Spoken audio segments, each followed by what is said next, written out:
प्रभु प्रेम में मन मेरे हर गम बिसार दे।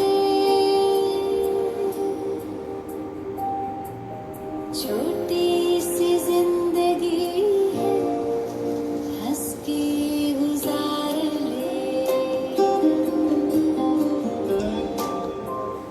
दुनिया का बोझ अपने सर से उतार दे।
ओम शांति।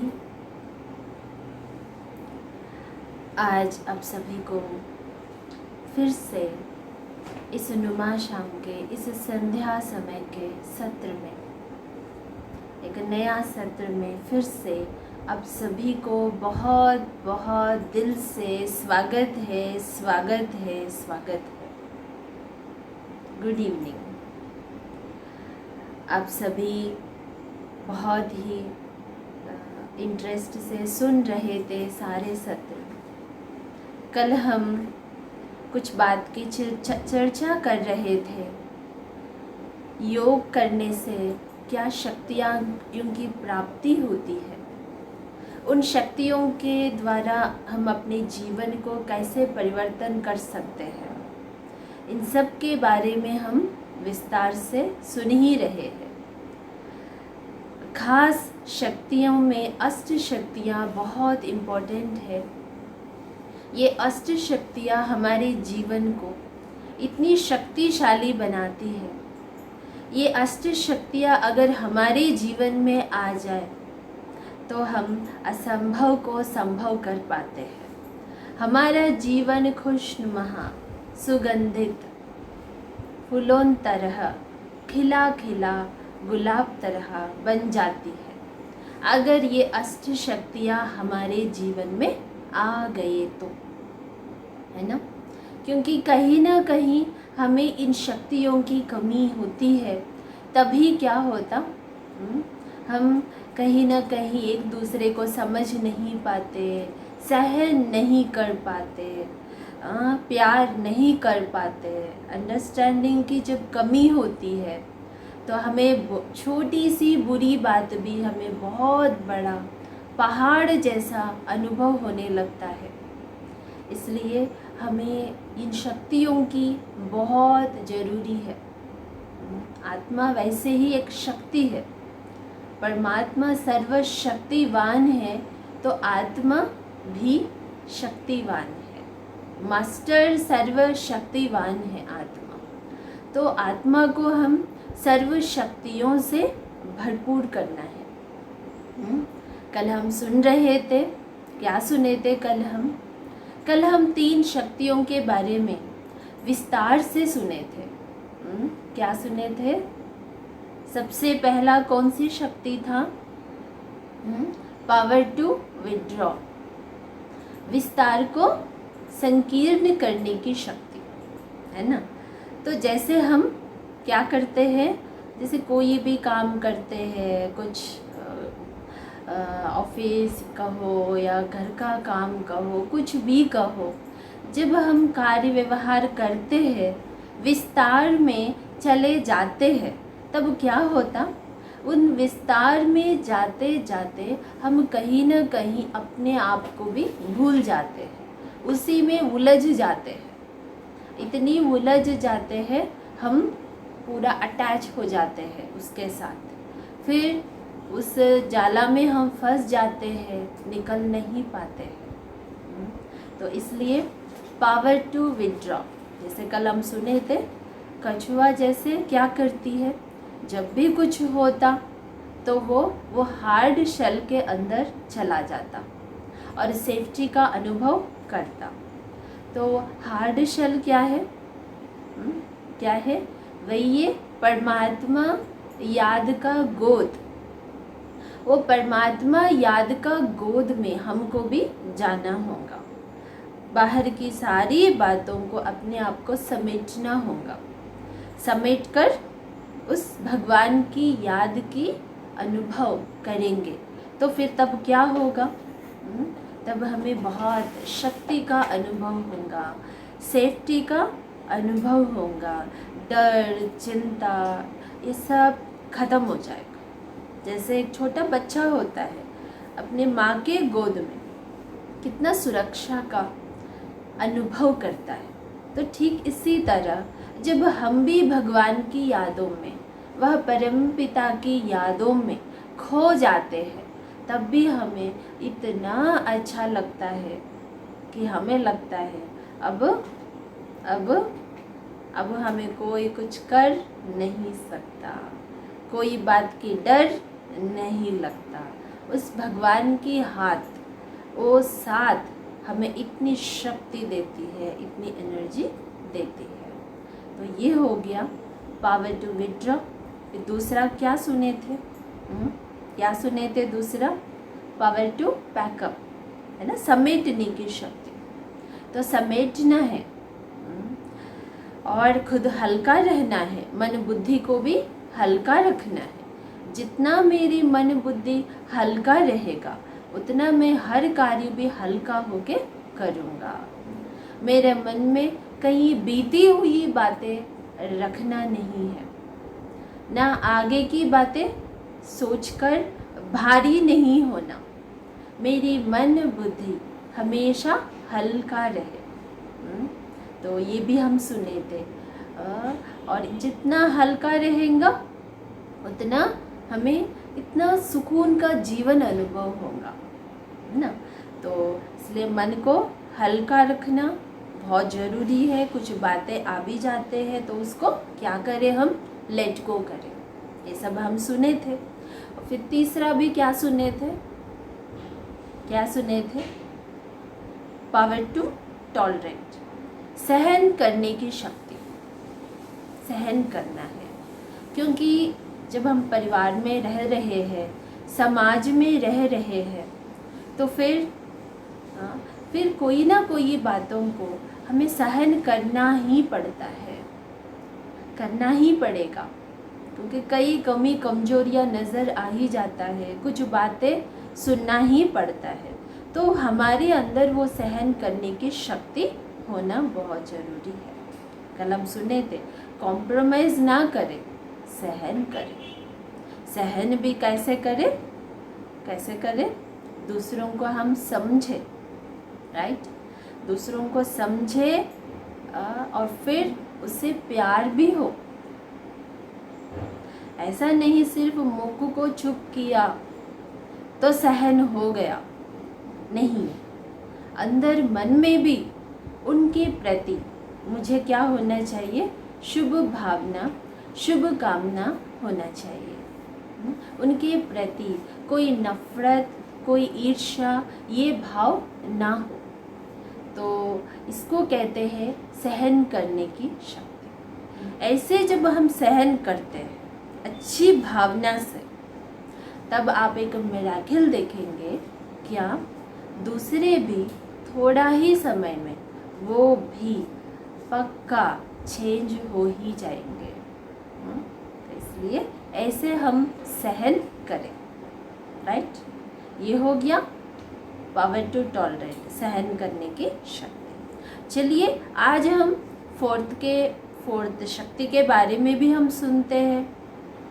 क्या है फोर्थ शक्ति? समाने की शक्ति। समाना है, पावर टू अकोमोडेट, उसको समाना। अब सब जानते हैं कि जैसे सागर होती है, सागर क्या करती है? सागर में कितनी नदियाँ, नदी नाला सब मिलता रहता है, कितना कूड़ा कचरा मिलता रहता है। फिर भी सागर क्या करती है? फिर भी सागर इन सभी को समेट लेती है, अपने अंदर समा लेती है ना।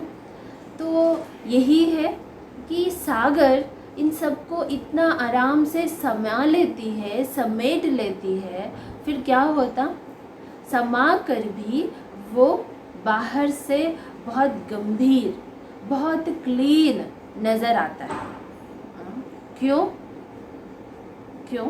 क्योंकि वो जो कूड़ा कचरा जो भी है वह सभी वो किनारा कर देता है और अंदर से भी वो साफ ही रहता है। तो ऐसे समाने की शक्ति सागर में कितना विशेषता है। ठीक इसी तरह हम भी इस संसार रूपी सागर में, ये पूरा संसार क्या है? एक सागर है। इसमें भी कई बातें आते हैं, कई सुनना पड़ता है, सभी के साथ मुझे एडजस्ट होकर चलना पड़ता है। तो इन सब के साथ मुझे एडजस्ट होकर समझ के साथ मुझे चलना होगा। समझ के साथ चलना होगा, इन सबको प्यार से चलना होगा, समाना होगा। पावर टू एडजस्ट हमारे अंदर होना चाहिए, राइट। तो क्या, जैसे कई लोग कहते हैं क्या कि हाँ फलाना हमें अच्छा नहीं लगता, फलाना तो बहुत अच्छा लगता है, इनके साथ हमें रहना पसंद नहीं है, इनके साथ रहना पसंद है, ये अच्छा नहीं है, वो अहंकारी है, वो ईर्ष्यालु है, उनके अंदर गुस्सा है, उनके अंदर ये है। तो ऐसे कहते रहते हैं। अगर हम हर एक के अंदर अगर अवगुण ही देखते रहे तो हम दुनिया में किन्हीं के साथ रह नहीं पाएंगे। रह पाएंगे नहीं। क्यों? क्योंकि इस दुनिया में 100% कोई गुणवान भी नहीं है और 100% कोई अवगुणवान भी नहीं है। हर एक के अंदर गुण भी है तो फिर अवगुण भी है। हाँ, ये है कहीं परसेंटेज, कुछ ज़्यादा है तो फिर कुछ कम है। तो इसलिए हमें क्या करना है? गुणों को देखना है। क्या होता है पता है, आपको भी पता है, जब हम कहीं किन्हीं से पहली बार मिलते हैं तब हमें वो बहुत ही अच्छा लगते हैं, इतने अच्छे लगते हैं कि बात ही मत पूछो। लगता है तो भगवान है, वाह कितना अच्छा है, कितना प्यारा है, कितना मीठा है, कितना अच्छा संस्कार है और बहुत अच्छा। फिर उसके बाद क्या होता, बस करीब 5-6 महीना हुआ, उसके बाद उनके अंदर अवगुण दिखना शुरू हो जाता, अवगुण।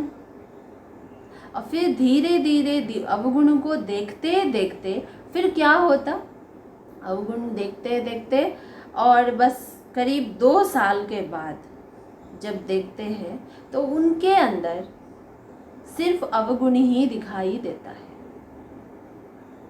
गुण तो नज़र ही नहीं आता। हाँ, पहले तो बड़े अच्छा थे, गुण ही गुण थे, अब क्या हो गया, सब अवगुण ही नज़र आने लगा। एक बात है, जब हम किसी को अपना बनाते हैं, अपना बना ही लिया तो एक काम करना है। वो काम क्या करना है? जब किसी को हम अपना बना लिया तो फिर उनके अंदर की अवगुणों को हम इग्नोर करना ही पड़ेगा, तब ही हम उनके साथ रह सकते हैं, राइट।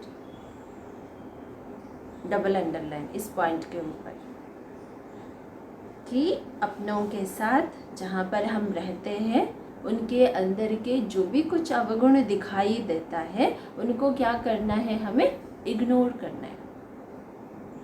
लेकिन हम क्या करते, हमें गुण दिखाई नहीं देता, ज़्यादा अवगुण भी दिखाई देता है, राइट। अवगुण ज़्यादा नज़र आता है। अगर किन्हीं से कहो इनके अंदर अवगुण क्या क्या है तो पूरा लिस्ट बता देंगे फटाफट। लेकिन अगर पूछे इनके अंदर क्या गुण हैं तो बोलेंगे हाँ सोचना पड़ेगा। ऐसा हो गया। हमें हमारी टेंडेंसी जो है, हमारी देखने की जो चश्मा है वो क्या हो गया, अवगुण ही देखते रहते हैं।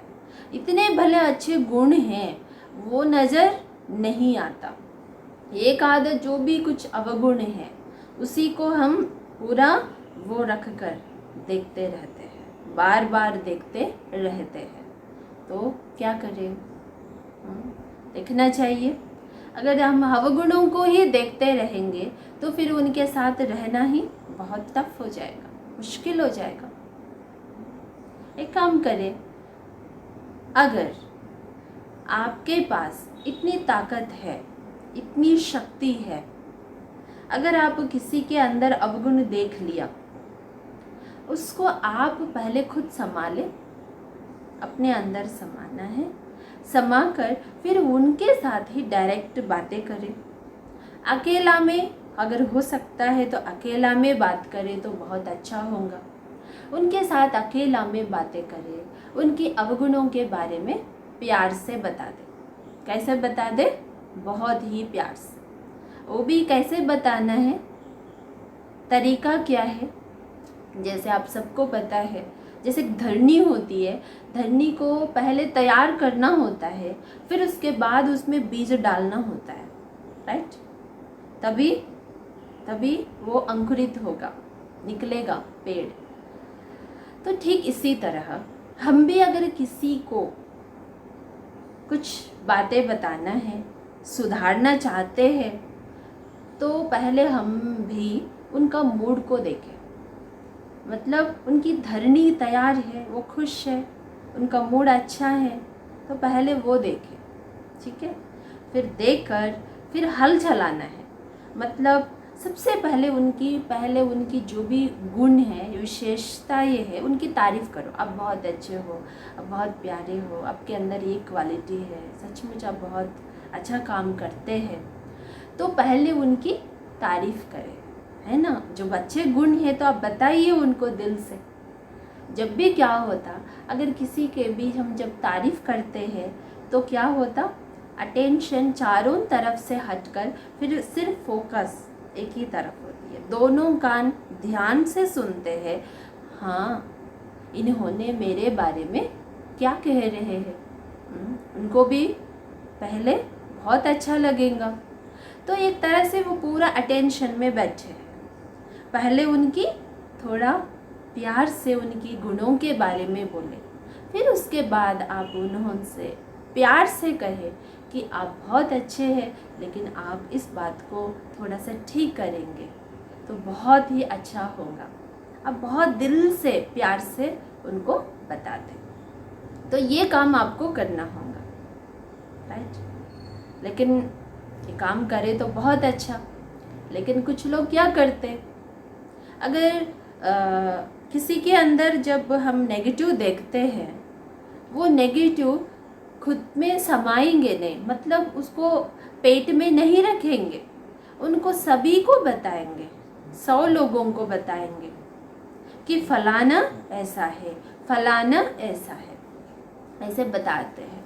अब देखिए, किसी का भी एक अवगुण है, नेगेटिविटी है, अब बार बार इस मुख से कह रहे हैं, बोल रहे हैं, सोच रहे हैं, तो बार बार आपकी एनर्जी कहाँ जा रहा है? उस अवगुण के तरफ जा रहा है। एक लॉ ऑफ अट्रैक्शन के अनुसार क्या होगा, जो अवगुण आप बार बार सभी को बता रहे हैं, वो फलाना ऐसा है, वो फलाना ऐसा है, थोड़े दिन के बाद क्या होगा, आपके अंदर भी वो अवगुण जो है वो आपके अंदर भी आ चुका होगा। क्यों? क्योंकि जिन अवगुणों के बारे में आप ज़्यादा सोच रहे हैं, वहीं पर आपकी एनर्जी जा रहा है। अगर आप गुणों का चिंतन करेंगे तो फिर गुणवान बन जाएंगे, अवगुणों का चिंतन करेंगे तो फिर अवगुणवान बन जाएंगे, राइट? तो वही है, जिन बातों का आप ज़्यादा सोचेंगे। इसलिए हम क्या करना है, क्या करना है, आपसे एक प्रश्न है कि आप क्या चाहते हैं। चाहे आप जहाँ पर आप अपने घर में रह रहे हैं, चाहे ऑफिस में रह रहे हैं, जहाँ भी आप रह रहे हैं, राइट? वहाँ पर आपको क्या चाहिए?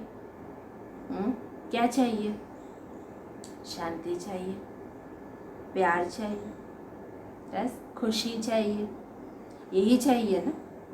आपको समझने वाला चाहिए, यही चाहिए। अगर आप जहाँ पर रहते हैं उस वातावरण को आप ऐसा खुशहाल अगर बनाना चाहते हैं, तो आपको सिर्फ एक छोटा सा काम करना होगा। वो काम क्या करना है? बहुत ही छोटी सी बात है। क्या? क्या? वो काम यही है कि जहाँ पर आप रहते हैं अपनों के साथ, परिवार में, चाहे भाई बहन, पति पत्नी, रिश्तेदार, अच्छा ऑफिस, बॉस, जहाँ भी आप रह रहे हैं उनमें आप अवगुण भले दिखाई दे, लेकिन आप उसको इग्नोर करना है, उसके ऊपर ज़्यादा फोकस नहीं देना है और उनके साथ भी आप प्यार से रहना है, गुणों को ही देखना है। कल हम एक बहुत अच्छा एक एग्जाम्पल सुने थे ना, क्या सुने थे? वो जो हॉस्टल में जो रहता था स्टूडेंट, उन्होंने क्या किया, वो अपना फ्रेंड के साथ रहना मुश्किल हो रहा था क्योंकि वो रूम को पूरा गंदा करता था। तो उसके बाद क्या हुआ, उनके मन में क्या आया, नहीं मेरा फ्रेंड बहुत अच्छा है, बहुत अच्छा कॉफ़ी बनाता है, मेरे को बहुत फाइनेंस में भी मदद करता है, मेरा फ्रेंड बहुत अच्छा है। ये जब सोचने लगा तो उनको भी उनके फ्रेंड के साथ रहना बहुत इजी हो गया। तो इसलिए जहाँ पर हम रहते हैं वहाँ पर अगर हम जिंदगी भर के साथ में रहना ही है ना, तो फिर तो छोटी छोटी जो भी अवगुण है उसको अपने चित्त पर ना रखे, गुणों को ही देखो। इतने अच्छे जो गुण है, जो आपको इतना प्यार किया, जो आपको इतना गुण पहले दिखाई दिया, उन्हीं के ऊपर आप विशेष अटेंशन दें, राइट? है ना? जब आप मंदिर में बैठते हैं तो मंदिर में जब बैठते हैं तो आप क्या कहते हैं भगवान से? हे भगवान, आप हमें अनकंडीशनेबल प्यार दो। हे परमात्मा, हे प्रभु, आप हमारे अवगुणों को अपनी चित पर ना रखो। ऐसा कहते? ऐसा ही कहते?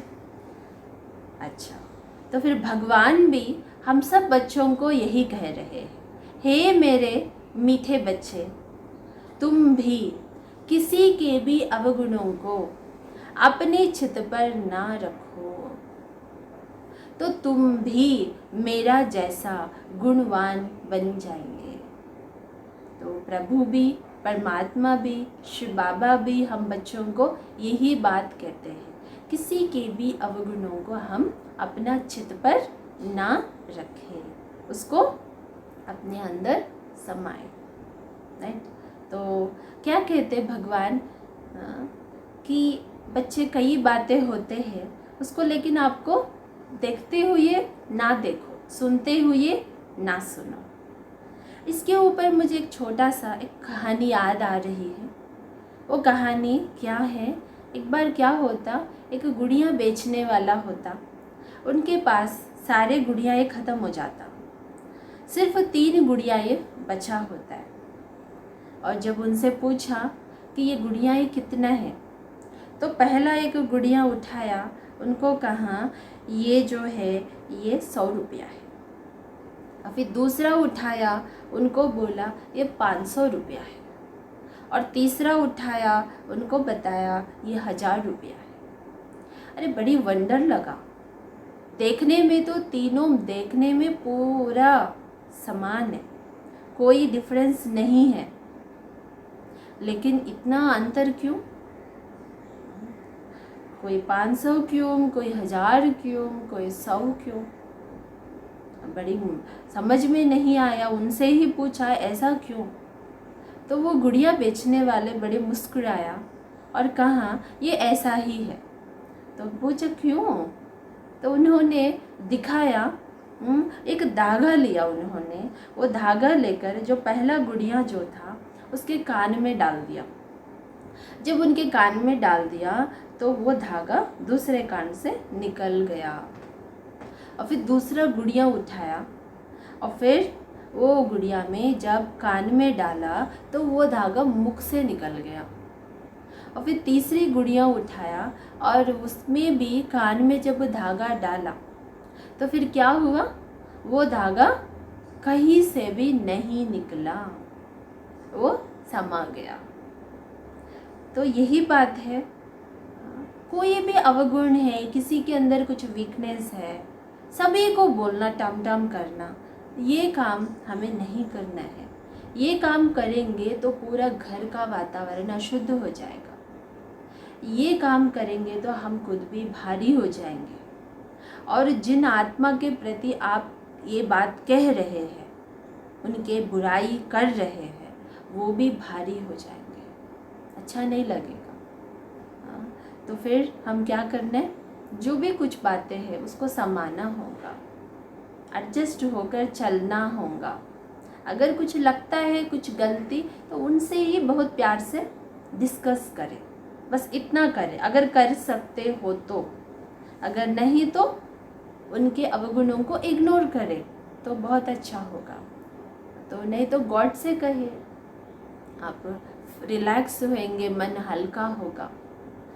तो फिर इसी का ही एग्जाम्पल क्या दिखाया, गणेश को पेट बहुत मोटा दिखाया, ये वही है अंदर समाना, हर बात को समाना। हाँ, तो इसी को ही कहते हैं समाने की शक्ति। तो जब हम घर परिवार में रहते हैं, अपना संबंध, रिश्ते, इसमें जो भी दरारें होते हैं, इन सब का मूल कारण यही है कि समाने की शक्ति की कमी है। तो इसलिए हम एक दूसरे को समझें और उनके अवगुणों को अपने चित्त पर ना रखें। तो ये हो गया समाने की शक्ति, ये फोर्थ। और फिर उसके बाद हम फिफ्थ सुनेंगे। फिफ्थ क्या है, परखने की शक्ति, power to discriminate, power to discriminate, परखने की शक्ति। परखना है आपको, क्या परखना है, फॉर एग्जाम्पल क्या होता, जैसे एक हीरा होता है, हीरे को जब लेंस के नीचे रखते हैं तो वो उसमें क्या क्या धागा है, क्या क्या है, वो सब कुछ पता चल जाता। और ठीक इसी तरह एक सोना होता है, सोने को जब पत्थर के ऊपर घिसते हैं तो वो सोना कितना कैरेट का है वो भी पता चलता। तो ठीक इसी तरह हमारे जीवन में भी कुछ बातों को हमें परखना होगा। क्या वो क्या बातें हैं, वो है एक व्यक्ति और दूसरा सिचुएशन, इसको हमें परखना होगा। राइट, व्यक्ति, कोई एक व्यक्ति है, ये कौन, ये किस मकसद से आए हैं, ये सब आपको परखना होगा। और फिर कोई सिचुएशन है, तो इस सिचुएशन में मुझे कैसा करना है, मुझे कैसा रहना है, मैं इस सिचुएशन में क्या कर सकता हूँ, तो इसको मुझे परखना है। वरना व्यक्ति को भी परखे, ऊपर ऊपर से नहीं देखे, अंदर से देखे, और एक सिचुएशन को भी परखे। तो परखने के लिए हमें क्या चाहिए, परखने के लिए हमें ज्ञान, समझ और विवेक चाहिए। ये इससे ही हम किसी को अंदर से परख सकते हैं। All the glitters is not gold, जो चमकता है वो सब सोना नहीं है, इसलिए सिर्फ ऊपर ऊपर का ना देखें। राइट, तो कई बार जब हम सिर्फ एक अनुभव के साथ परखते हैं तब भी धोखा हो जाता। सिर्फ अनुभव के साथ परखते हैं, क्यों, क्योंकि हर बार व्यक्ति भी चेंज होता है और सिचुएशन भी चेंज होता है, सब अलग अलग होते हैं। हमेशा वही व्यक्ति नहीं होगा, वही सिचुएशन नहीं होगा, इसलिए अनुभव के साथ परखना ये धोखा देती है कहीं कहीं। तो इसलिए ज्ञान के साथ हमें परखना होगा। ज्ञान, ज्ञान को क्या कहते हैं, ज्ञान को कभी ब्लाइंड फेथ तो नहीं कहते, है ना, अंधविश्वास नहीं है वो। ज्ञान से हमें अंदर एक समझ मिलती है, एक विवेक मिलती है, एक शक्ति मिलती है, अंदर अपने आप को एक समझ आती है। Knowledge is light, knowledge is might, इसलिए कहा गया। जब जिनके पास नॉलेज होती है, नॉलेज इज लाइट, जैसे लाइट में जाना कितना इजी है, अंधेरे में जाना कितना मुश्किल है। जब हमारे पास नॉलेज होती है तो हमारे पास वो ज्ञान का प्रकाश होने के कारण हम उसको परख सकते हैं। और ऐसा नहीं है कि हम जो भी ये ज्ञान सुना रहे हैं, हम सुना रहे हैं इसलिए आप सुनो, ये भी नहीं। आप ज़रूर सुने, आपको इन्फॉर्मेशन हम दे रहे हैं, आप ज़रूर सुने ये ज्ञान। और ऐसा नहीं सिर्फ सुने, ऊपर ऊपर से नहीं, उसको आप सुने भी, परखे भी, समझे भी, क्या सही है, क्या समझा रहे हैं, ये सब बातें आपको खुद समझना होगा, परखना होगा, है ना। ऊपर ऊपर से, जैसे सागर में ऊपर ऊपर से लगाएंगे, गोता लगाएंगे तो कुछ नहीं मिलेगा। जब उसके गहराई में जाएंगे तभी हमें हीरे मोती सब कुछ मिलेगा। तो ठीक इसी तरह जो भी ये ज्ञान है, इसको भी हम अंदर से परखें। आप सब लोग बहुत अच्छे सुन रहे हैं, तो इसको परखें, समझें। ओके, एक छोटी सी एग्जांपल कि एक बार क्या हुआ, गाड़ी सीखना था हमें। तो फिर जब गाड़ी जो सिखाने वाले जो ट्रेनर होते हैं वो बैठे थे, गाड़ी सिखा रहे थे। एक बार क्या हुआ, गाड़ी में बैठे थे, वो भी ट्रेनर सिखा रहे थे ऐसा ऐसा। तो फिर हमें क्या हुआ था, राइट मुड़ना था। तो फिर जब हमें राइट मुड़ना था, फिर क्या हुआ, राइट इंडिकेटर दे दिया। जो आगे वाला गाड़ी जो है उसका इंडिकेटर लेफ़्ट में था, राइट। तो फिर वो लेफ़्ट में जाना था, हमें तो राइट में जाना था। तो फिर तुरंत हमने क्या किया कि उसको मोड़ दिया, मोड़ राइट में। इतने में क्या हुआ, आगे वाला गाड़ी वाला तुरंत लेफ़्ट से राइट इंडिकेट दे दिया और वो भी राइट में मोड़ने लगा। तो इतने में जो ट्रेनर था वो तो हमें बोल दिया, आपको ऐसा नहीं करना है, आप ये गलत किया। तो मैंने बोल दिया, ये कैसा गलत है, हमारा तो कोई गलत नहीं है। क्यों? क्योंकि जो आगे वाला, उनकी गलती है। उनको वो पहले लेफ़्ट इंडिकेटर दिया था और वो अचानक वो राइट में चेंज किया, गलती उनकी है, मेरा थोड़ी न है। तब वो ट्रेनर ने क्या बोले, अब देखो आगे वाले की गलती देखने से हमें कोई फ़ायदा नहीं है, हमें तो नुकसान है ना। तो उन्होंने कितना अच्छा बोले कि आगे वाले जो भी हैं उनको भी तो थोड़ा टाइम देना चाहिए, वेट करना चाहिए। क्या पता जो आगे वाला गाड़ी वाला शायद घर में कुछ लड़ाई हुआ हो, कुछ डिस्टर्ब में हो, कुछ सोच रहा हो, तो हम उसको भी समझना चाहिए, परखना चाहिए। हर एक का मूड देखना चाहिए, है ना। हर समय सबका मूड एक जैसा नहीं होता। ऐसा नहीं कि नहीं गलती उनके ही, लड़ने लग पड़े, नहीं। तो ये बहुत सूक्ष्म बात है कि ऐसे हमें परखना चाहिए। जैसे फॉर एग्जांपल जब घर में एक गिफ्ट आता है तो घर में बच्चे क्या करते, वो गिफ्ट आता ही ना, उसको पहले गिफ्ट का जो रैपर होती है वो फाड़ देते हैं। वो फाड़ कर उसके अंदर की जो गिफ्ट है उसको देखते हैं, राइट। तो भले वो गिफ्ट की जो पैकिंग है कितना सुंदर है, उससे कोई मतलब नहीं है, उसके अंदर की जो गिफ्ट है वही इम्पोर्टेंट है, राइट। तो ठीक इसी तरह हम भी, कोई भी हो, कोई व्यक्ति हो, उनका मूड को हम देखें, उनकी पर्सनालिटी को देखकर चले। हमेशा हर एक की मूड एक जैसा तो नहीं होता, आप उसको समझे और परखे और उसी अनुसार चले, राइट। तो फॉर एग्जांपल एक छोटी सी, क्या जब आप कुछ इन्वेस्टमेंट करना है तो आप क्या करते हैं, मार्केट में देखते हैं कि हाँ मार्केट में कहाँ अच्छा है, अब मैं इस मनी को कहाँ लगा दूँ, चाहे इससे गोल्ड लूँ या कुछ ज़मीन खरीदूँ, किस पे लगा दूँ, कहाँ इन्वेस्टमेंट करूँ, इस धन को कैसे बढ़ा दे। तो कितना हम सोचते हैं, कितना वेरीफाई करते हैं, परखते हैं, है ना।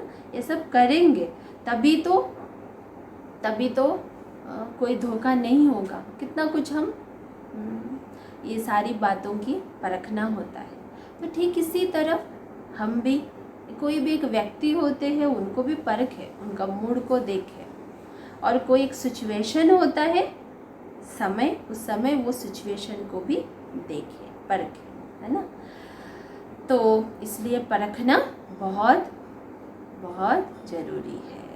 हाँ, जो बोलते हैं ना, जो सूक्ष्म बुद्धि होती है वो अंदर तक परखते हैं, देख सकते हैं। तो फॉर एग्जाम्पल, जो आप सबको पता ही है रामायण में क्या हुआ। रामायण में सीता वो सोने का हिरण के पीछे चले गए।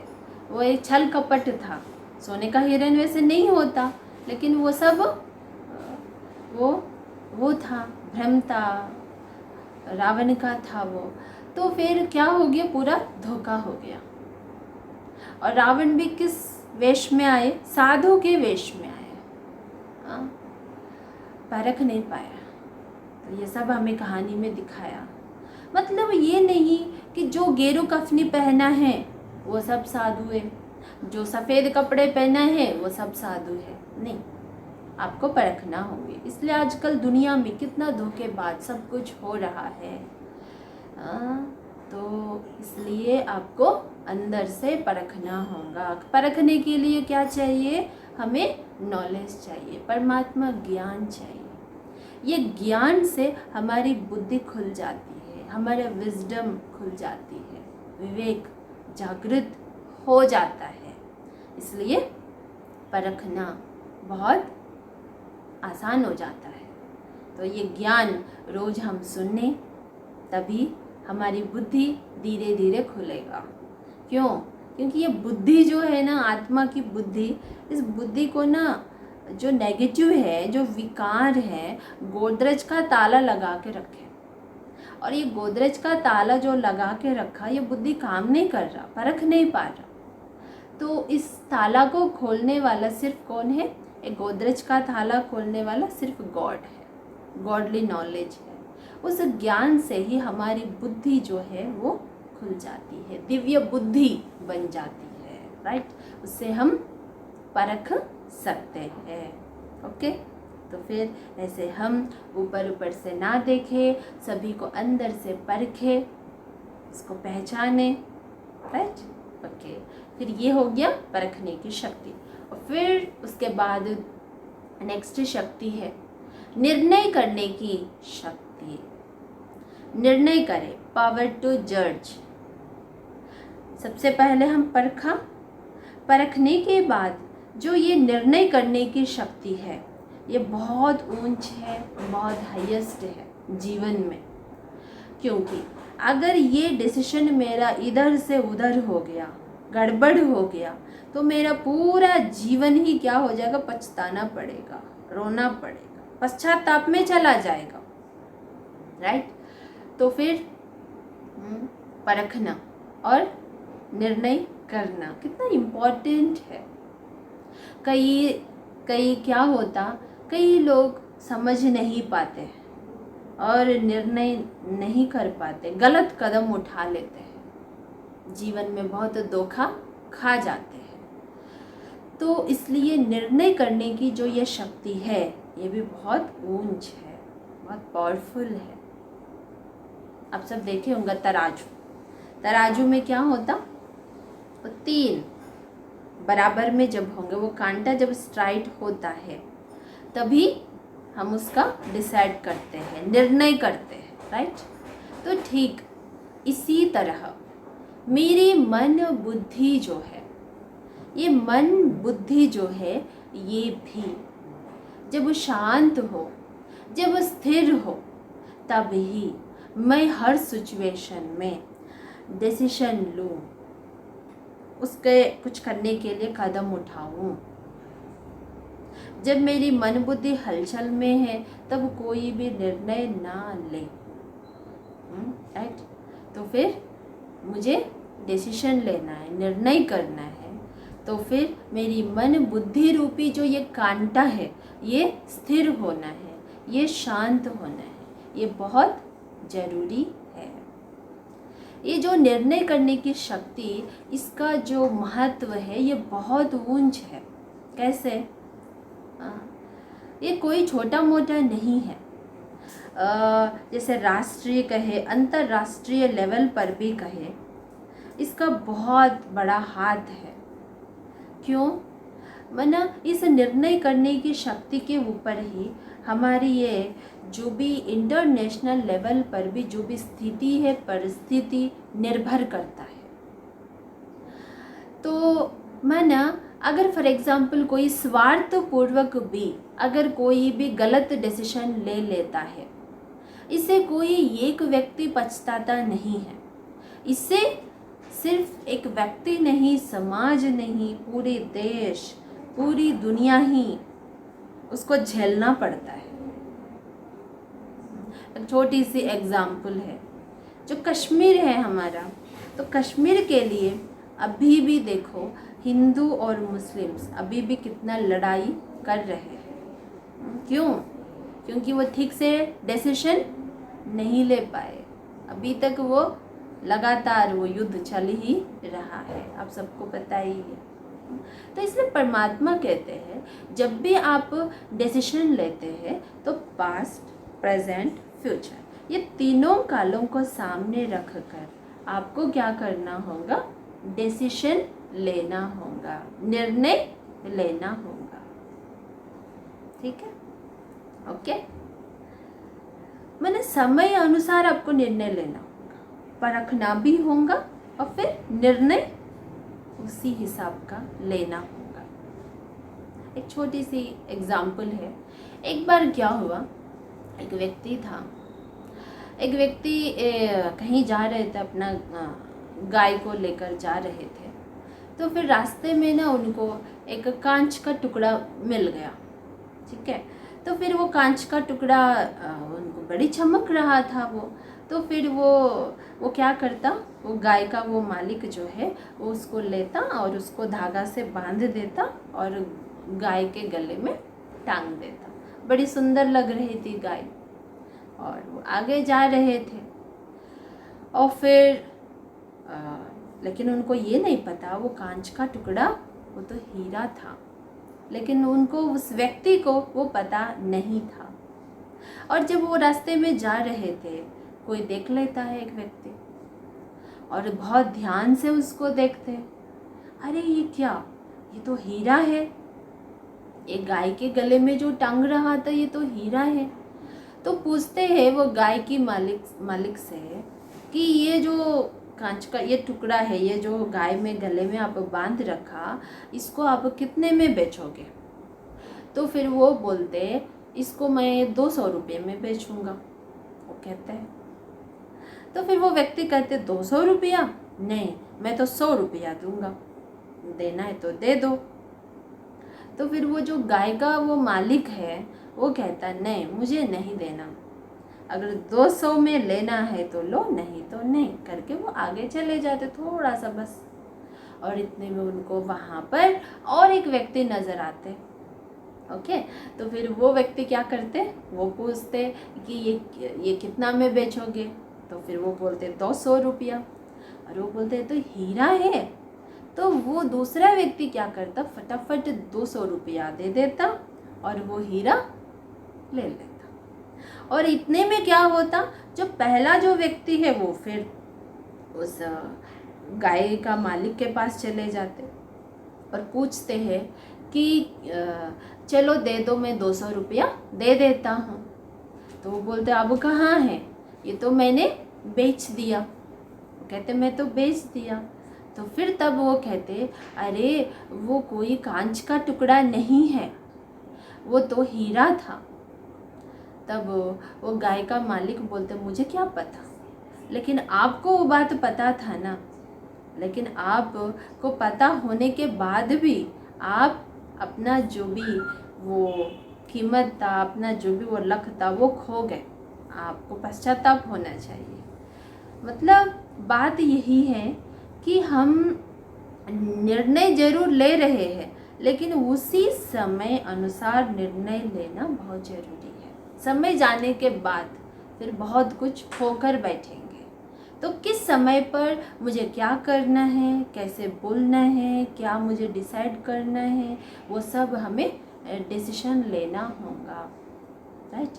और एक बात है, जब हम डिसीजन लेना होगा तब क्या करना है, और एक हमें एक गुण चाहिए, हमें डिटैच होने की बहुत ज़रूरत है। कोई भी सिचुएशन में कुछ है तो वहाँ पर मुझे क्या करना है, तो पहले आपको उनसे डिटैच होना पड़ेगा, उस सिचुएशन से बाहर आना पड़ेगा, तब आप उस सिचुएशन का, प्रॉब्लम का सही डिसीजन ले पाएंगे। फॉर एग्ज़ाम्पल, एक छोटी सी एग्जांपल है, जब आप फॉर एग्ज़ाम्पल सोफ़े पे बैठे तो आपको ये कहा कि ये सोफ़े को बाहर करो। आप जिस सोफ़े पे बैठे हैं तो आप सोफ़ा, ये मेरा सोफ़ा है, सोफ़ा मेरा है, लेकिन इसको जब मुझे बाहर रखना है तो मुझे सोफ़े से अलग होना ही पड़ेगा, अलग होकर सोचना पड़ेगा कि ये सोफ़े को मैं बाहर कैसे करूं, कैसे लेकर जाऊं। तो उससे आपको डिटैच होना पड़ेगा, राइट। तो फॉर एग्ज़ाम्पल एक जज है, जज जब वकील के साथ जब अटैचमेंट में है तो वो कभी सही डिसीजन नहीं ले पाता, राइट। तो जो भी कुछ परिस्थितियां हैं, प्रॉब्लम्स है, उसमें हम डिटैच रहकर फिर हम उसका सोचें कि क्या करना है, तब डिसीजन लें, तब वेरी गुड डिसीजन आपको मिलेगा, परफेक्ट वाला डिसीजन मिलेगा। एक बार क्या हुआ, एक व्यक्ति था, मैंने वो हमेशा अपना प्रॉब्लम्स ही सुनाता जा रहा था कि दीदी ऐसा है, दीदी वो प्रॉब्लम है, दीदी ये है, वो है, वो है। अच्छा ठीक है, हमने सुन लिया। और फिर जब उनको हम जब सॉल्यूशन बताने वाले थे, इतने में वो ओम शांति चले गए, बोलते टाइम नहीं है। बस वो जब भी आते बस सिर्फ अपना सॉल्यूशन, माना प्रॉब्लम से सुनाते, सॉल्यूशन सुनने के लिए तो उनके पास टाइम ही नहीं है। किसी को तो आदत होती है अब उसी प्रॉब्लम्स में ही रहने का, तो कोई तो कहते रहते ये मेरा समस्या है, ये मेरा प्रॉब्लम है, मेरा मेरा कहते रहते, मेरा मेरा कहकर उसे कितना अटैच हो जाते हैं। जब तक आप उस प्रॉब्लम से बाहर नहीं निकलेंगे तब तक आप उस प्रॉब्लम का सॉल्यूशन नहीं कर पाएंगे, बहुत टफ है। तो आपको प्रॉब्लम से बाहर आना पड़ेगा, डिटैच होना पड़ेगा, फिर आप डिसीजन लेना होगा, राइट। और एक छोटी सी एग्जांपल है, एक बार क्या हुआ हमारे आश्रम में, एक बार एक स्टूडेंट है, वो रोज़ आते हैं, बाबा की मुरली रोज़ सुनते हैं। वो एक बार क्या हो, उनका एक फ्रेंड को लेकर आए, तो बैठे हैं गेस्ट रूम में, दोनों बैठे हैं, फिर हम भी बैठे थे।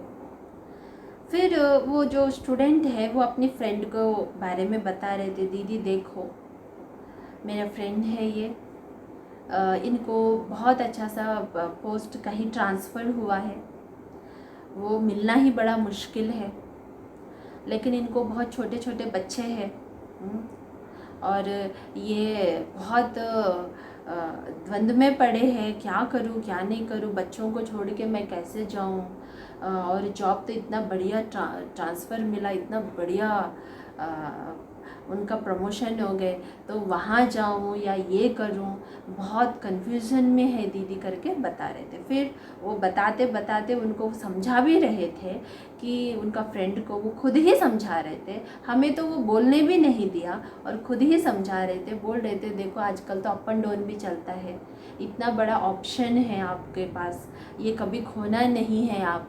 उनको कितना अच्छा प्यार से उन्होंने समझाया उनका फ्रेंड को, ठीक है, इतना अच्छा समझाया, इतना अच्छा कन्विंस कर लिया, और उन्होंने हाँ भी बोल दिया, हाँ ठीक है मैं रोज़ अप एंड डाउन करूँगा। हमने कुछ नहीं बोला, वो दोनों अपने आप ही बातें कर लिया और वो सेट भी हो गए, ठीक है, बहुत अच्छा लगा। हाँ, फिर दोनों हम चले गए। फिर थोड़े दिन के बाद फिर क्या हुआ, जो वो रेगुलर आते थे वो स्टूडेंट जो थे वो बड़े उदास थे। हमने पूछा भाई क्या हुआ, तो उन्होंने बोलते कि दीदी अब मेरा प्रमोशन है, मेरा ट्रांसफ़र है। तो फिर हमने बोला, तो आप जब पिछले बार जब आपका फ्रेंड आए थे, आप उनको कितना अच्छा समझाया, अप एंड डाउन करने के लिए कितना अच्छा समझाया, तो आपका भी वही तो सिचुएशन है। तब वो भाई जी क्या बोले कि दीदी वो तो मेरा फ्रेंड का था, ये तो मेरा है ना, मेरा अलग है ना। हाँ, मेरा अलग है ना। तो जब वो मेरा सोचते हैं ना, मेरा मेरा सोचते हैं, मेरा प्रॉब्लम, मेरा सिचुएशन, अब इस सिचुएशन में अपने को अंदर रखते हैं, तो फिर क्या होता, गलत डिसीजन आ जाता, सही निर्णय नहीं ले पाते। हमेशा हम ये सोचे ये जो भी सिचुएशन है भल मेरा ही है, लेकिन थोड़ी देर के लिए आप उससे बाहर आए। अब ये सोचे ये जो सिचुएशन है ये मेरा नहीं है, ये और किसी का है। तब आपका दिमाग और चलना शुरू करेगा कि इसको ऐसा करे तो बहुत अच्छा होगा, ऐसा करे तो बहुत अच्छा रहेगा। तो आपका बहुत अच्छा सा चिंतन चलेगा। इसलिए आपको क्या करना है, उस सिचुएशन से बाहर आना पड़ेगा, डिटैच होके फिर डिसीजन लेना होगा, राइट। तो इसके लिए ये निर्णय करने की शक्ति बहुत बड़ी ये शक्ति है। इसके लिए हमें ज्ञान योग की भी बहुत ज़रूरी है। इसलिए आप रोज़ जो भी ये ज्ञान सुन रहे हैं, अगर इसी को कंटिन्यू आप कम से कम 2 महीने तक इसको लगातार 1 घंटा सुने, थोड़ा इसको जीवन में अप्लाई करें, क्या आनंद आएगा जीवन में, परमानंद है ना। आत्मा का भोजन है। हम देखो 24 घंटा हर एक को टाइम देते हैं, ये 1 घंटा जो है स्पिरिचुअल जो है, स्पिरिट को बहुत शक्तिशाली बनाता है, राइट। तो फिर हम क्या करें, रोज ज्ञान योग का अभ्यास जरूर करें, तभी हमारी बुद्धि खुलेगी और हमारी बुद्धि हर चीज़ को परखेगी और फिर हर चीज़ का डिसीजन भी सही ले पाएगा। ठीक है ना।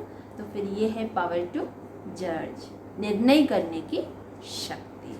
ऐसे हम अपना जो भी है हम खुद ही निर्णय करें, कभी दूसरों से नहीं पूछे कि मेरा ये सिचुएशन है मैं क्या करूं।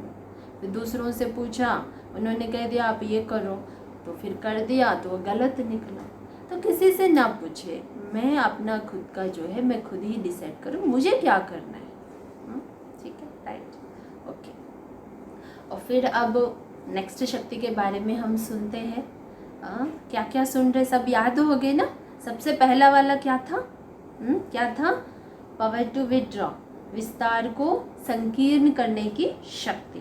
फिर दूसरा क्या सुने थे, पावर टू पैकअप, समेटने की शक्ति, है ना, हम सभी को समेटना है। फिर तीसरा सुने थे सहन करने की शक्ति। फिर फोर्थ आज सुने थे समाने की शक्ति। और फिर उसके बाद परखने की शक्ति। फिर उसके बाद निर्णय करने की शक्ति। ठीक है, 6th हो गया। फिर 7th हम क्या सुनेंगे, 7th वाला क्या है ना, अष्ट शक्तियाँ हैं। तो ये अष्ट शक्तियों को हम अपने जीवन में धारण करना है। अब ये सब शक्तियाँ सिर्फ आपको सुनना नहीं है, इन सब शक्तियाँ, ये सब गुण जो है ये हमारे अंदर ऑलरेडी है, हमारे अंदर ऑलरेडी है, बस उसको हम जागृत करें। ठीक है ना। अच्छा चलो अभी 7th वाला सुनते हैं। 7th वाला क्या है, सामना करने की शक्ति, पावर टू फेस। ठीक है, पावर टू फेस, हम सामना करें, राइट। क्या सामना करें, किससे लड़ाई करें, लड़ाई करें, सामना करें किससे। फॉर एग्ज़ाम्पल हमारे जीवन में कोई कुछ घटनाएं घट जाती है। फॉर एग्ज़ाम्पल जो अपना जो करीब होते हैं, अपना जो करीब फ्रेंड्स होते हैं, वो होते हैं बहुत अपना जो होते हैं, अगर उनको उनका कहीं शरीर छोड़ दिया, डेथ हो गया, तो कई तो क्या होते, बहुत निराश हो जाते हैं।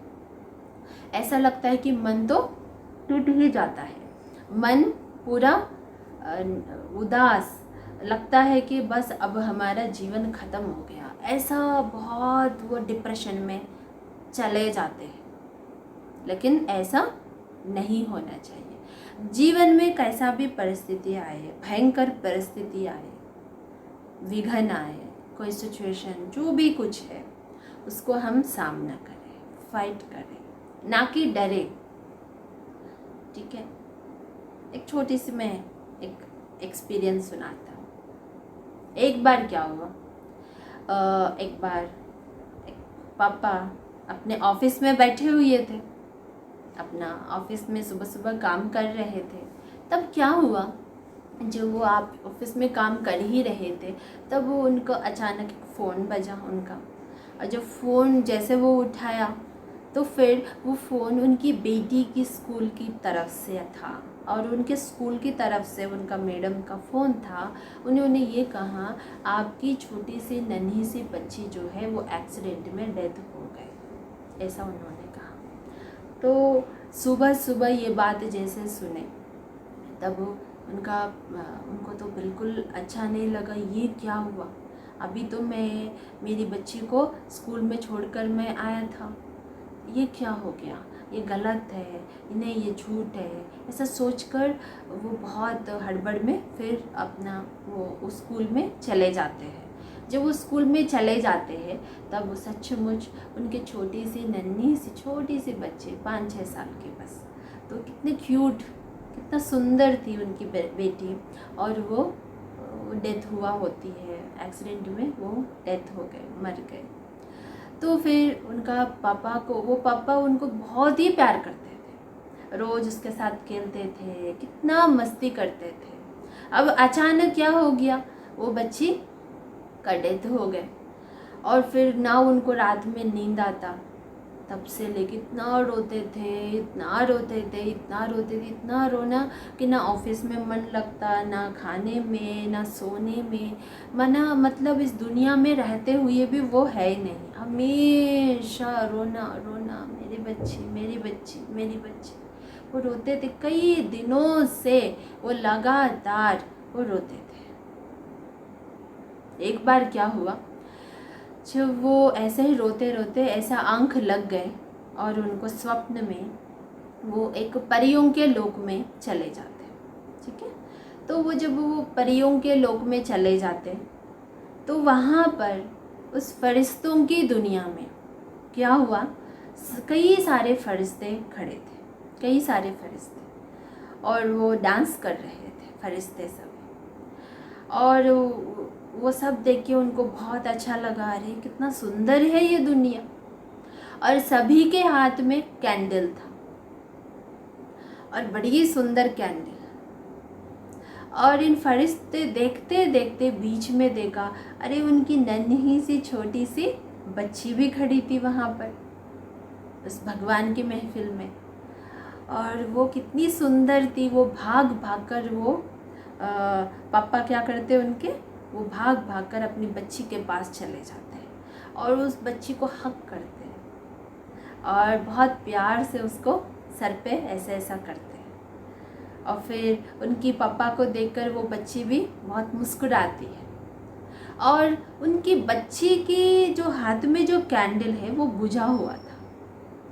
तब उनके पापा बोलते कि बेटा, सभी के हाथ में जो कैंडल है वो तो जल रहा है, कितना सुंदर लग रहे सभी, और बेटा आपका कैंडल ये क्यों बुझ गया, ये अच्छा नहीं लग रहा। तब क्या हुआ, ये अच्छा नहीं लग रहा, तो वो छोटी सी बच्ची पता है क्या बोलती है, पापा ये जो मेरा कैंडल है इसको मेरे फ्रेंड्स कई बार जलाने की कोशिश करते हैं पापा, पापा लेकिन आप इतना रोते हो, इतना रोते हो पापा, आपकी आंसू से मेरा ये कैंडल जो है ये बुझ जाता है पापा, प्लीज़ पापा आप मत रो, प्लीज़ पापा आप मत रो, है ना। तो उनके पापा भी समझ जाते हैं, है ना। तो वही है कि क्योंकि ये आत्मा की जर्नी है, राइट। हम हमेशा एक ही जगह नहीं है, एक ही घर में नहीं है, आज यहाँ तो कल कहाँ। एक एक्टर है ना हम, जितना देर हमारा एक्टिंग होगा उतना देर हम रहेंगे ये शरीर रूपी चोला पहनकर। ये जैसे ख़त्म हो जाएगा फिर एक सेकंड भी कम वेस्ट, एक सेकंड भी इधर उधर नहीं होगा और फिर वो शरीर हम छोड़ना ही पड़ेगा, राइट। तो वही है, आत्मा चक्र लगाती रहती है। जब हम कोई भी घर में भी कोई अगर शरीर छोड़ दिया, हम इतना रोते हैं ना, वो आत्मा रूपी दिया, आत्मा जो है वो भी बहुत दुखी हो जाते, वो उधर की जर्नी में वो जा नहीं पाते। तो उनको ऐसा नहीं करना है, उनको बहुत शांति का वाइब्रेशन दे, प्यार का वाइब्रेशन दे, उनका आगे का जर्नी भी बहुत सुखद हो। अगर हम उनका अच्छा वाइब्रेशन भेजेंगे तो उनको भी बहुत सुख मिलेगा। उनका रुलाना चाहते हैं आप? नहीं ना। हाँ, अगर हिसाब किताब है तो फिर कहीं ना कहीं फिर आपके घर में आएंगे, वो जन्म जरूर लेंगे, लेकिन रोना नहीं है, राइट। तो ऐसे मतलब जीवन में कई बातें आते हैं, कई सिचुएशंस आते हैं, जैसे व्यापार है, बहुत धोखा हो गया, उठना बड़ा मुश्किल हो रहा है, फिर भी हम क्या करने, उसको फाइट करना है, निराश नहीं होना है। हम एक अच्छा सेशन में सुने थे, मिरेकल्स ऑफ राजयोगा मेडिटेशन में, उस दिन क्या सुने थे उस दिन, कि ये भी गुजर जाएगा। कितना अच्छा बड़ा मंत्र था, ये भी गुजर जाएगा। जो भी परिस्थितियां हैं, विघ्न है, ये भी गुजर जाएगा, हमेशा के लिए नहीं रहेगा, गुजर जाएगा, राइट। ऐसा हमें क्या करना है, सामना करना है, पावर टू फेस, सामना करें उसको, राइट। फिर उसके बाद 8th वाला शक्ति है, लास्ट वाला, वो है सहयोग करने की शक्ति। ठीक है, सहयोग करें, आपस में मदद करें। तो फॉर एग्जांपल हम सभी जो है ना, हम सब सामाजिक प्राणी हैं, है ना। तो फिर हम सब आपस में रहते हैं। ऐसा नहीं इस समाज में हम अकेला ही रह सकते, इस दुनिया में कोई भी अकेला रह नहीं सकते।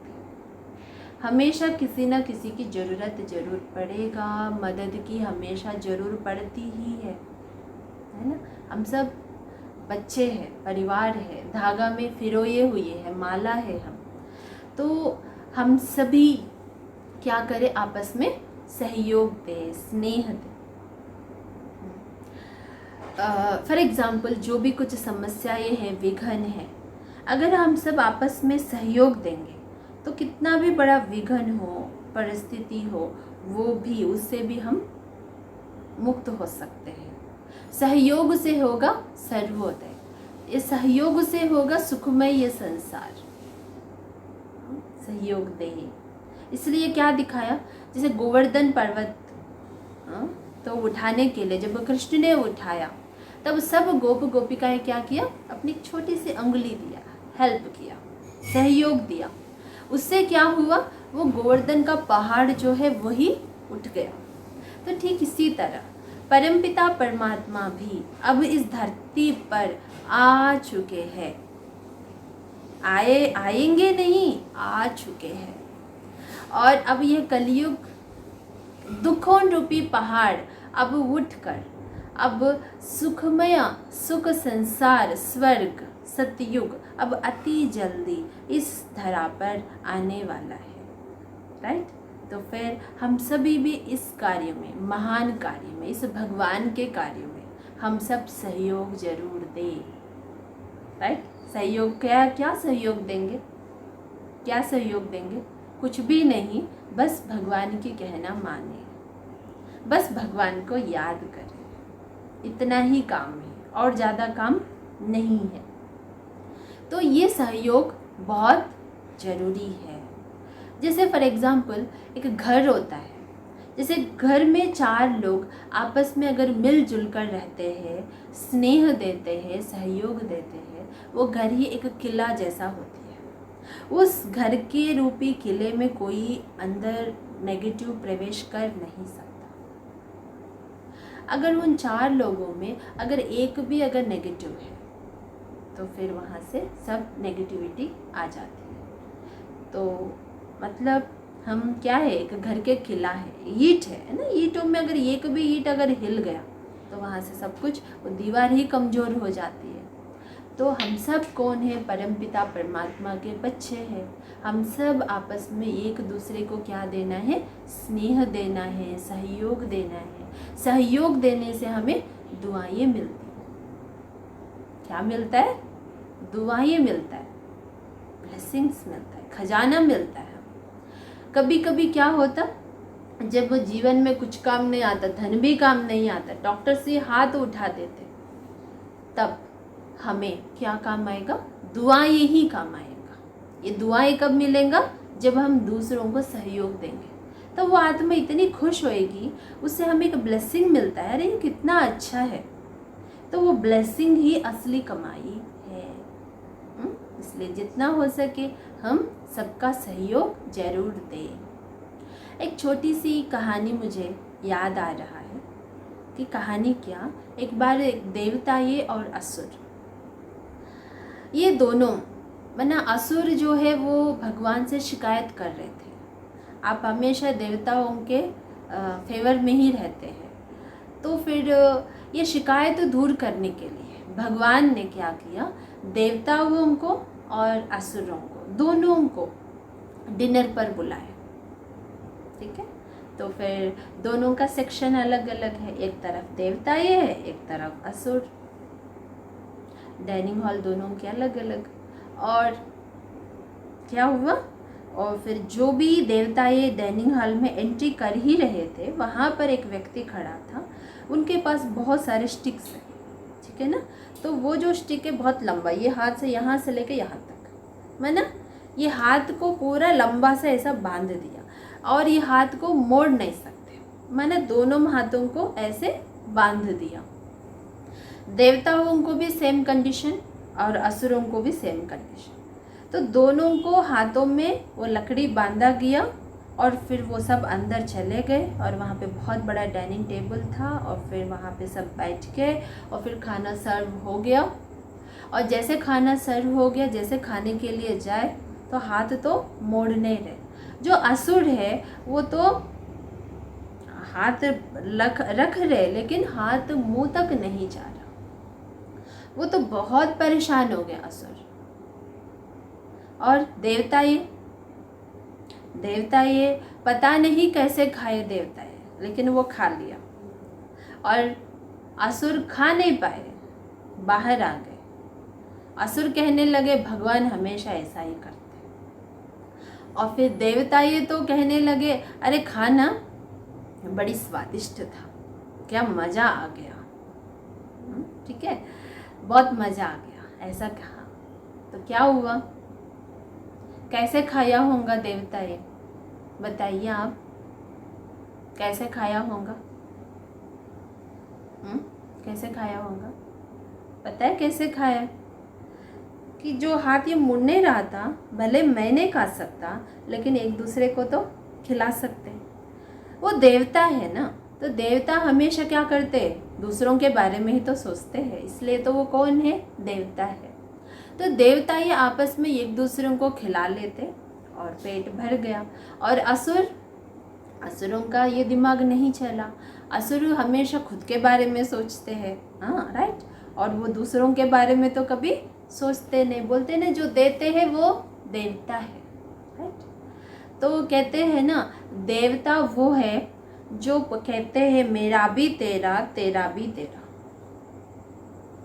और फिर मनुष्य क्या कहते, मनुष्य कहते तेरा तेरा, मेरा मेरा, मेरा टच मत करना, ऐसा कहते। और असुर क्या कहते, असुर कहते तेरा भी मेरा, मेरा भी मेरा, है ना, ऐसा कहते हैं। तो फिर हमें क्या बनना है, हमें देवता बनना है, सबको देना है।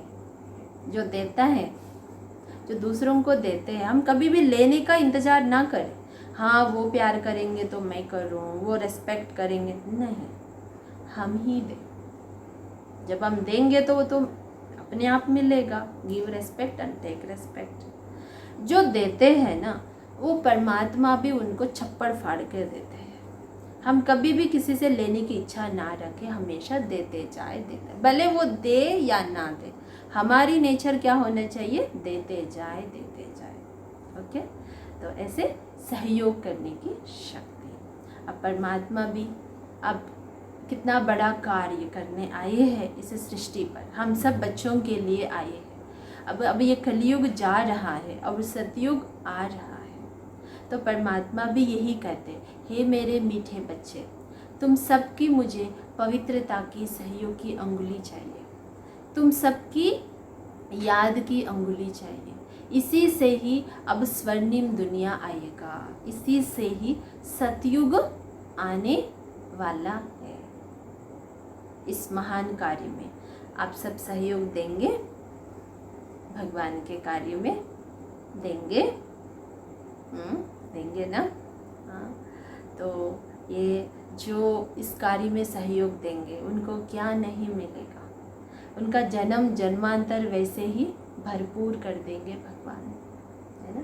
तो एक बहुत बड़ा कार्य करने के लिए परमात्मा आए हैं। ये बहुत ऊंच समय चल रहा है, ये कोई ऑर्डिनरी समय नहीं चल रहा है, कलयुग के दी एंड समय चल रहा है। और इस समय भगवान भी आ चुके हैं। अब जो भी ये कोर्स सब सुन रहे हैं, ये कोई बुकों से नहीं लिखा हुआ है, कोई मनुष्य, कोई गुरुओं का नहीं है। ये साक्षात परमपिता परमात्मा के महावाक्य है। आप इसके बारे में और विस्तार से सुनेंगे, ठीक है? तो आज हम ये अष्ट शक्तियों के बारे में विस्तार से सुने हैं। अब इन अष्ट शक्तियाँ सिर्फ सुनना नहीं है, हम अपने जीवन में इसको धारण करें, प्रैक्टिकल में लाए, ठीक है? Thank you. ओम शांति। अभी हम सभी पूरा एकाग्र होकर बहुत प्यार से दिल से मेडिटेशन करेंगे। आप सब तैयार हो जाए, रिलैक्स होकर बैठे।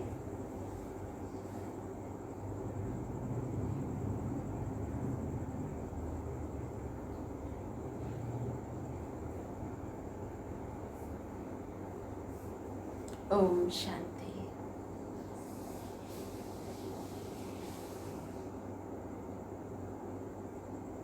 अभी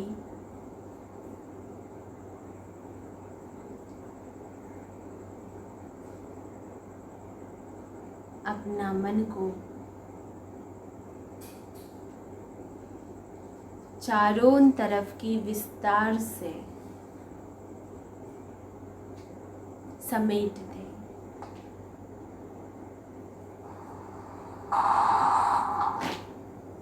जैसा कछुआ उस हार्ड शेल के अंदर कितना सेफ्टी का अनुभव करती है, ठीक इसी तरह मैं आत्मा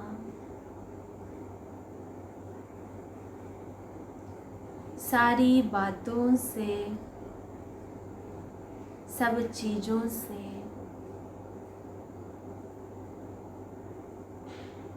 अपने आप को समेट रहा हूँ।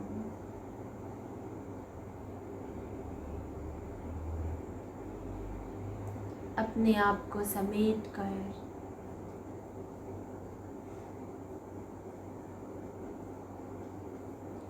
परमात्मा याद रूपी उस छत्र छाया रूपी शल के अंदर खुद को सुरक्षित अनुभव कर रहा हूँ।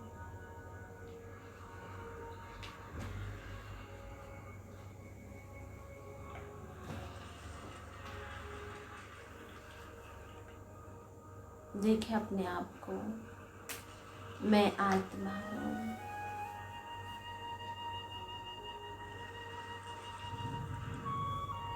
देह, देह के संबंध, देह का विस्तार,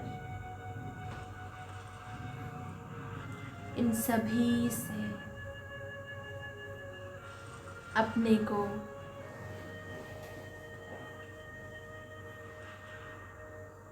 मुक्त कर रहा है।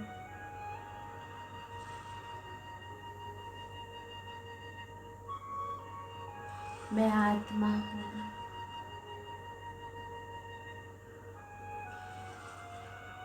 अपना निजी स्वरूप में स्थित हो जाए।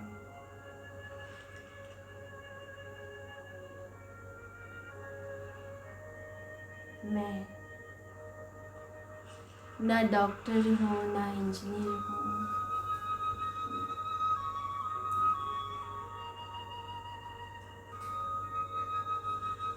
ना मैं ये नाम हूँ, ना मैं ये प्रोफेशन, ना मैं ये देह। मैं असल में एक आत्मा हूँ।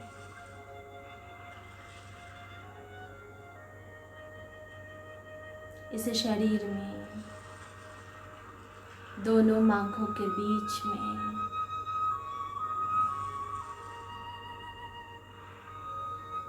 बहुत सुंदर चमक रहा हूँ।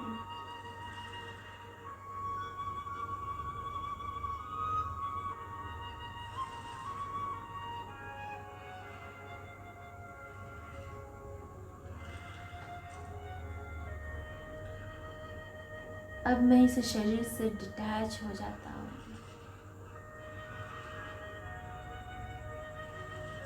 अब मैं आत्मा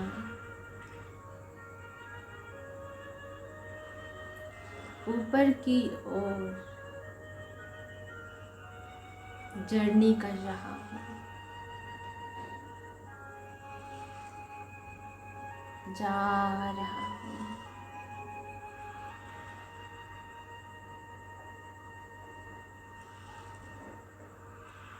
आकाश से भी ऊपर,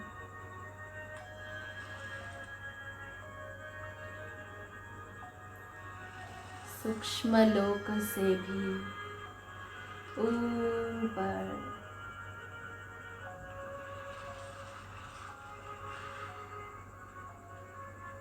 परम धाम अपनी घर में पहुंच गए।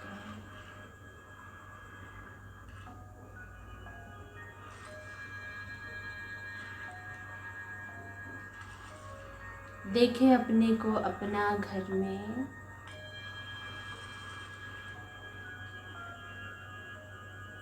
अपना घर में कितना शांति है।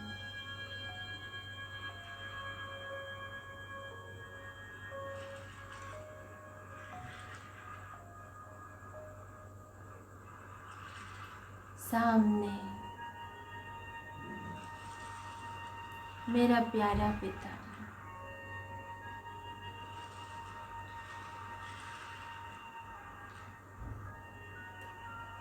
सत्यम शिवम सुंदरम सर्वशक्तिवान,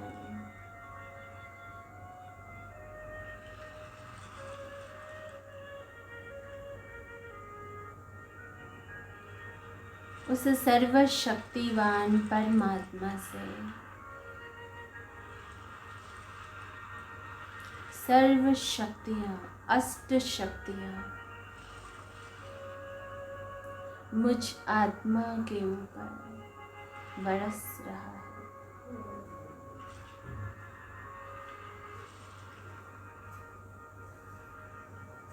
मैं आत्मा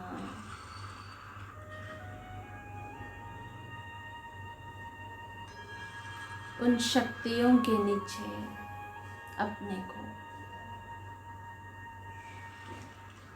शक्तिशाली बना रहा हूँ।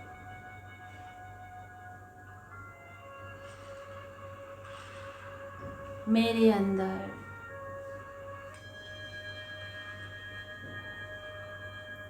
शिव बाबा ने सर्व शक्तियाँ भर रहे हैं।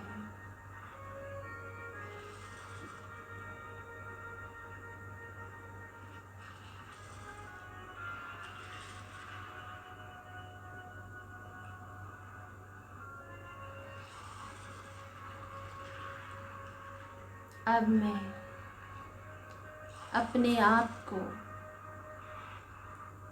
सभी से विड्रॉ कर सकता हूँ।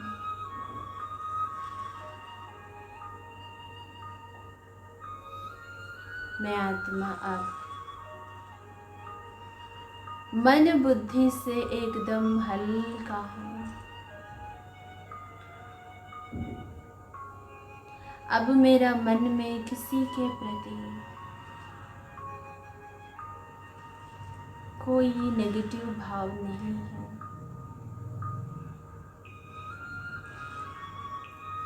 मेरे मन में अब सबके प्रति स्नेह, प्यार, शुभ भावना है।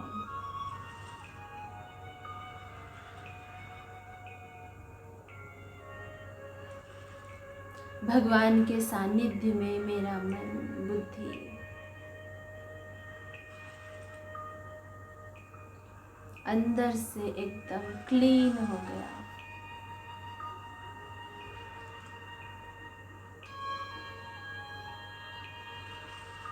वह शिव बाबा की किरणों के नीचे मैं आत्मा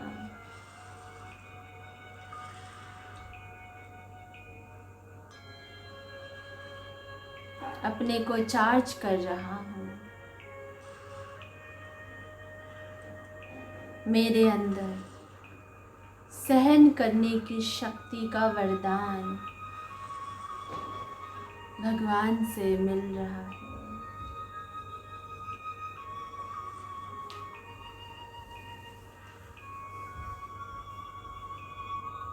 मेरे अंदर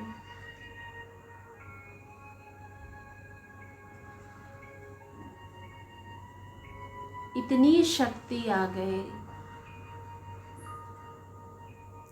अब मैं इस दुनिया में सभी के साथ चल सकता हूँ।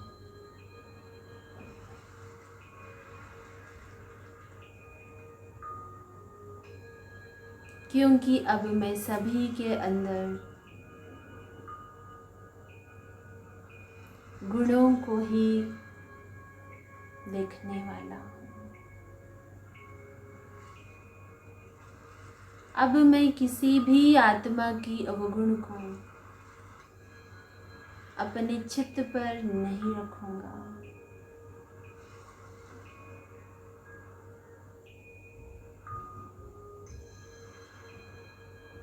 शिव बाबा से मुझे सभी चीजों को परखने की शक्ति भी मुझे वरदान के रूप में मिल रहा है।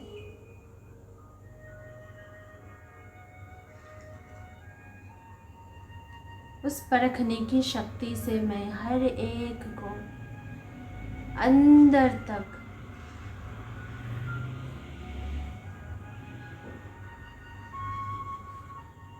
उसको परख रहा हूँ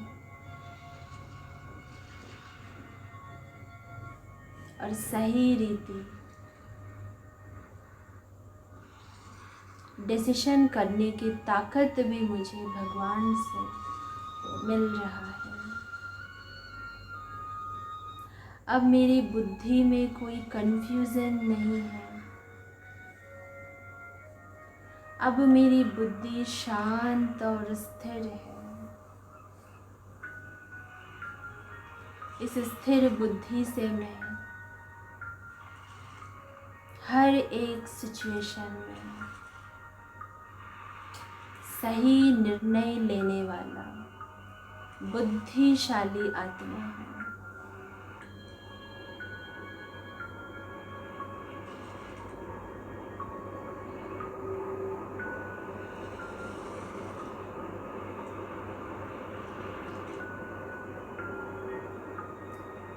अब मेरा जीवन में कोई भी परिस्थिति आ जाए, अब मुझे डर नहीं है, क्योंकि स्वयं परम पिता परमात्मा भगवान मेरे साथ है।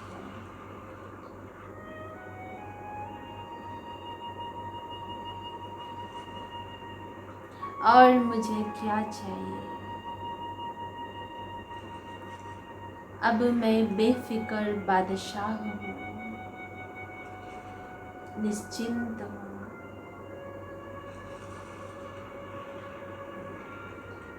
मुझे भगवान से सर्व वरदान, सर्व शक्तियों का वरदान प्राप्त हो रहा है। अपने अंदर यह सब गुण भरे। आज का दिन कितना शुभ है।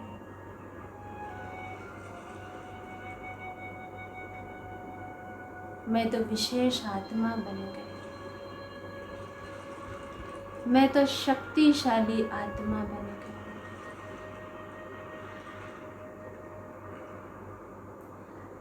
अब मैं इन शक्तियों को सभी को देने वाला सहयोगी आत्मा हूँ। पूरा विश्व का कल्याण करने वाला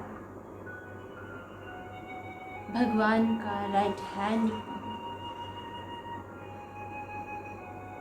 मैं आत्मा परम धाम में हूँ, परमात्मा के साथ। वहाँ से ही पूरी दुनिया को मैं सर्व शक्तियों का सकाश दे रहा हूँ।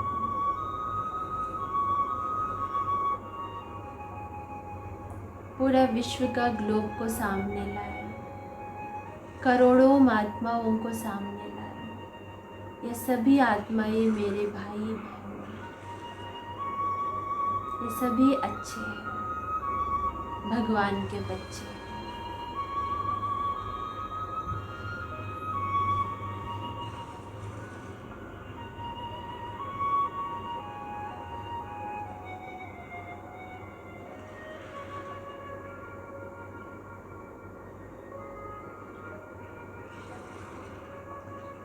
मैं अष्ट शक्तिशाली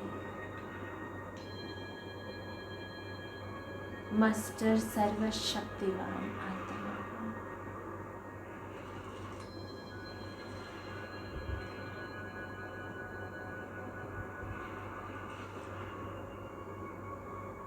अब मैं आत्मा धीरे धीरे परमात्मा को धन्यवाद करते हुए धीरे धीरे नीचे आ रहा हूँ और नीचे धीरे धीरे इस मनुष्य लोक में, इस शरीर में प्रवेश करता हूँ।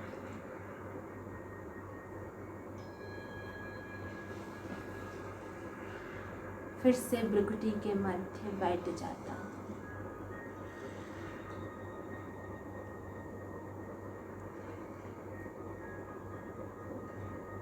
ओम शांति।